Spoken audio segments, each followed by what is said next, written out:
একটা নির্দিষ্ট বয়সের পর ছেলেরা যেন পরিবারের বোঝা হয়ে দাঁড়ায়। একটা নির্দিষ্ট বয়সের পর ছেলেদের বাড়ি ছেড়ে বের হতে হয়, কিন্তু আর কখনো বাড়িতে ফেরা হয় না ঠিক আগের মতো করে। স্কুল ছুটি হলে যেমনটা বাড়ি ফিরে আসতো। একটা নির্দিষ্ট বয়সের পর ছেলেদের জন্য পৃথিবীটা কঠিন হয়ে দাঁড়ায়। কেউ পাশে থাকে না তখন। পরিবার সে তো আগেই জানিয়ে দেয়, এখন নিজের পথ নিজে মাপো। একটা নির্দিষ্ট বয়সের পর বাবা মার আদর আর পায় না আগের মতো করে। ব্যবহারে বুঝিয়ে দেয় নিজের প্রয়োজন নিজে মেটাতে পারো না, আবার আদর চাও কেন। একটা নির্দিষ্ট বয়সের পর ছেলেরা ডিপ্রেশনে ভুগতে থাকে।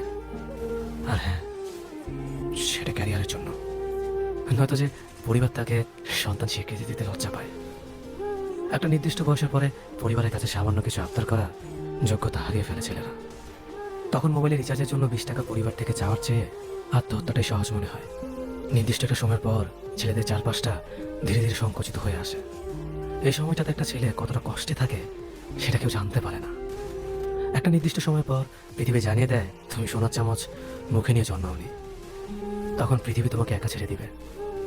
হয়তো জীবনের সাথে সংগ্রাম করে তুমি হয়ে উঠবে গল্পের নায়ক, নয়তোবা তুমি হারিয়ে যাবে ওই পথচারীর মতো যার গন্তব্যের কোনো সন্ধান পায়নি।